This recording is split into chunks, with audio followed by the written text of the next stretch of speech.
Selamat datang di Ermo TV.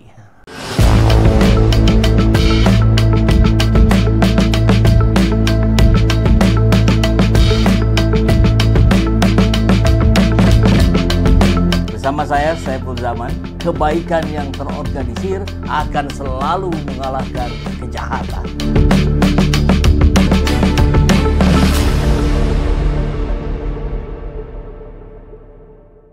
Ucapkan kata luar biasa berulang kali, Gibran dikritik miskin diksi dari rmol.id.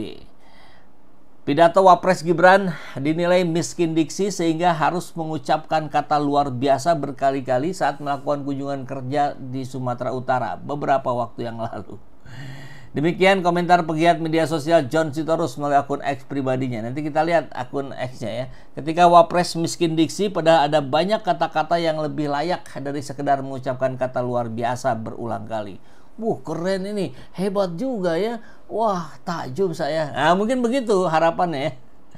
Menurut John Sitorus, seharusnya Gibran bisa menggunakan diksi lain seperti bagus sekali, hebat sekali, istimewa, fantastis, dahsyat. Kata-kata itu masih bisa dipahami oleh semua kalangan asalkan Wapresnya paham konteks pembicaraannya. Demikian ungkap John Sitorus. Dalam potongan video berdurasi 34 detik, Gibran mengucapkan kata luar biasa sebanyak 5 kali saat memberikan sambutan yang turut dihadiri Ketua Dewan Ekonomi Nasional Luhut Binsar Panjaitan dan Gubernur Sumut Bobi Nasution. Ya, orang-orang dekatnya lah ya. Langsung sajalah kita lihat videonya ya. Memasyarakatkan luar biasa sekali, meluar biasakan masyarakat. Ini ingat kita di zaman Orba ya, memasyarakatkan olahraga dan mengolahragakan masyarakat. Oke, kita tonton videonya. Ini saya kira luar biasa sekali Pak Ketua Den. Biasanya kita membicarakan hilirisasi nikel dan lain-lain, ini ada hilirisasi Kemenyan. Ini luar biasa sekali dan ini kan Pak Presiden punya concern yang luar biasa sekali untuk masalah pertanian pangan, swasembada pangan. Tadi ini Prof luar biasa sekali, Kemenyan, kunyit, apa tadi, telang, kentang, tadi yang jadi bioetanol juga, ini saya kira Indonesia luar biasa sekali. Ini akan menjadi meme ya, biasanya kan begitu, 5 kali dalam satu pidato pendek disampaikan oleh Gibran.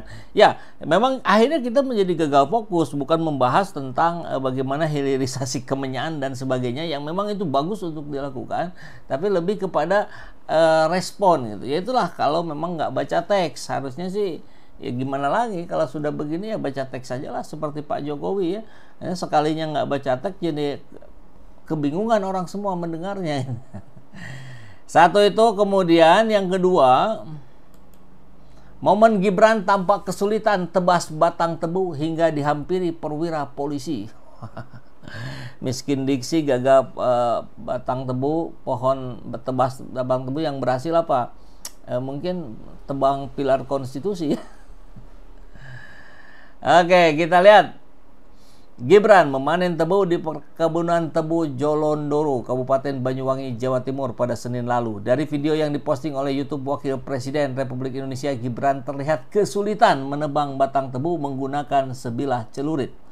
Saat itu Gibran ditemani Menteri Pertahanan Amran Sulaiman dan Gubernur Jawa Timur Khofifah. Gibran sudah mencoba berkali-kali mengayunkan celurit untuk menebas batang tebu tapi tak kunjung berhasil. Sedangkan Amran berhasil memotong 3 batang tebu. Jadi ya gerakannya itu nanti kita lihat di videonya ya. Pakai ilmu fisika dasar saja ini. Dengan ayunan yang keras, Gibran akhirnya mampu menebas 3 batang pohon tebu tersebut. Dari arah belakang datang perwira polisi menghampiri Gibran untuk membantunya. Sampai harus didatengin perwira polisi. Ya, itulah yang terjadi. Mari kita langsung lihat videonya dari John Sitorus. Gibran bisa menebang pilar konstitusi, tapi dia gagal menebang 3 batang pohon tebu. Satir sekali ya. Nah, inilah detik-detik Gibran kesulitan. Jadi menggunakan celurit seperti menggunakan gergaji. Ya enggak bisa gitu. Dia harus diayun dengan keras. Nah, sampai akhirnya dia melihat ke arah depan, nih gimana caranya? Oh, kayaknya harus agak diayun. Nah, mungkin begitu ya reaksinya. Nah, akhirnya berhasil. Padahal saya yakin ini sudah dibuat sangat tajam. Yang kedua, setelah dia belajar dari pengalaman, akhirnya dia bisa melakukannya dengan lebih cepat dari sebelumnya. Tapi tampaknya mungkin Gibran baru kali ini melihat atau memegang sebilah celurit ya. Karena dia tidak paham cara menggunakan celurit itu. Harusnya ini sekali tebang selesai. Gimana caranya? Ya diayun agak lebar gitu. Set, nah, selesai. Tapi kalau di gini-gini ya enggak bisa. Ini cara yang salah dalam menggunakan celurit, dan itu ditunjukkan oleh Wapres Gibran Rakabuming Raka. Jadi ini contoh ya. Contoh itu kan ada dua, contoh yang baik untuk ditiru, contoh yang salah untuk tidak ditiru. Nah, jadi kitanya lah yang harus bijaksana. Begitu barangkali ya. Oke, kita lihat responnya nih. Nggak belajar fisika dia. Kalau untuk menebas tebu perlu gaya besar, dan itu bisa dilakukan dengan ayunan dengan kecepatan. Jadi bukan sekedar mengayun, tapi juga dengan cepat. Nah, kalau lambat ngayunnya ya nggak bisa juga. Kalau diayunkan dengan jarak pendek, gayanya kecil, kebanyakan gaya aja, sampai-sampai nebas tebu aja nggak bisa. Jadi masa sih persoalan nebang tebu saja dibahas? Ya itulah konsekuensi dari orang besar di negeri ini. Apapun yang akan menjadi sorotan publik, sorotan netizen, kesalahan kecil saja akan berdampak besar. Itu konsekuensi kenapa memilih menjadi pejabat. Kan begitu. Akhirnya ya begitulah. Kita tidak bisa berharap banyak barangkali terhadap Gibran Rakabuming Raka yang miskin diksi, kurang memahami konsep fisika gitu, dan seterusnya. Tapi ada harapan yang muncul dari sebagian elemen publik ketika ada surat usulan pemakzulan. Hanya sayangnya ternyata DPR tidak membacakan surat pemakzulan Gibran, dan ini memancing kemarahan publik. Coba kita simak penjelasan dari Slamet Ginting. Sikap DPR yang tidak membacakan surat pemakzulan Gibran Rakabuming Raka dari jabatan Wapres berpotensi memunculkan kemarahan publik. Hal tersebut disampaikan analis politik dan militer dari UNAS, Slamet Ginting, dikutip podcast Madilog di kanal YouTube Forum Keadilan. Menurutnya, surat pemakzulan Gibran bagian dari aspirasi rakyat yang harus diperhatikan meskipun datangnya dari kelompok purnawirawan yang relatif lebih, artinya sudah selesai dengan dirinya sendiri. Ya, kalau kita lihat kan usia-usia para purnawirawan itu 70, 80, bahkan 90 ya. Kita lihat Pak Tri Sutrisno yang ikut menandatangani surat ini kan tentu tidak berpikir untuk dirinya, tentu tidak berpikir untuk keluarganya, tapi berpikir untuk kemaslahatan negeri ini gitu. Dan relatif bisa dianggap objektif.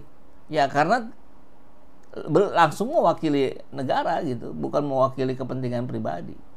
Lanjut ya, wajar jika publik menunggu sikap DPR terhadap surat purnawirawan yang mengusulkan pemakzulan Gibran, mengingat Sekjen DPR Indra Iskandar sebelumnya sudah mengumumkan bahwa sebelum reses surat itu ada di tangannya dan kemudian sudah diserahkan ke pimpinan DPR, pimpinan MPR juga, ditembuskan ke presiden, ke mana-mana ya. Jadi tentu saja menurut saya ini sebuah anti klimaks dari DPR yang diharapkan oleh publik setelah reses cukup lama. Berarti mestinya ini dibacakan, tapi tidak sama sekali. Meski begitu, Slamet meyakini ada sejumlah hal yang membuat pimpinan DPR urung membacakan surat pemakzulan Gibran. Ia menyebut seperti momentum yang tidak tepat karena adanya gejolak politik dalam negeri dan geopolitik akhir-akhir ini. Ya, berarti memang ada sebuah peristiwa, ada serba kemungkinan. Kemungkinannya pertama mungkin nggak enak ya, baru reses pertama masa langsung dibacakan. Jadi mungkin yang kedua nanti masih ada peluang gitu ya. Jadi masih perlu waktu melihat situasi-situasinya. Namun Slamet memperkirakan eskalasi politik dalam negeri dalam kondisi yang tidak stabil apabila pembahasan itu tidak stabil apabila pembahasan surat pemakzulan Gibran terlalu lama ditunda. Oke. Eskalasinya akan berubah, berpotensi menjadi tidak stabil begitu ya kalau tidak dibacakan. Karena gerakan-gerakan elemen rakyat ini terus bergerak ya, terus melakukan aktivitas di mana-mana. Resikonya seperti apa kalau ini sampai tidak dibahas? Saya kira akan ada ekstra parlementer yang akan bertindak. Ya, tentu yang dimaksud ekstra parlementer adalah kelompok-kelompok elemen-elemen masyarakat itu yang kemudian terus berupaya untuk mendorong dengan berbagai cara, salah satunya lewat media sosial ya, yang terus digaungkan dengan prinsip barangkali no viral no justice gitu ya. Tapi yang menarik juga kemungkinan lainnya adalah adanya 4 tokoh ini yang dinilai menjadi penentu pemakzulan Gibran yang belum sepakat. Ada Pak Prabowo, ada Bu Mega, ada SBY, ada Surya Paloh. Jadi 4 tokoh ini yang dianggap oleh Slamet Ginting menjadi 4 tokoh yang harus sepakat dulu nih. Kalau 4 ini sudah sepakat, masuk itu barang. Tapi kalau ternyata ada 1-2 yang belum sepakat, ya belum bisa dieksekusi.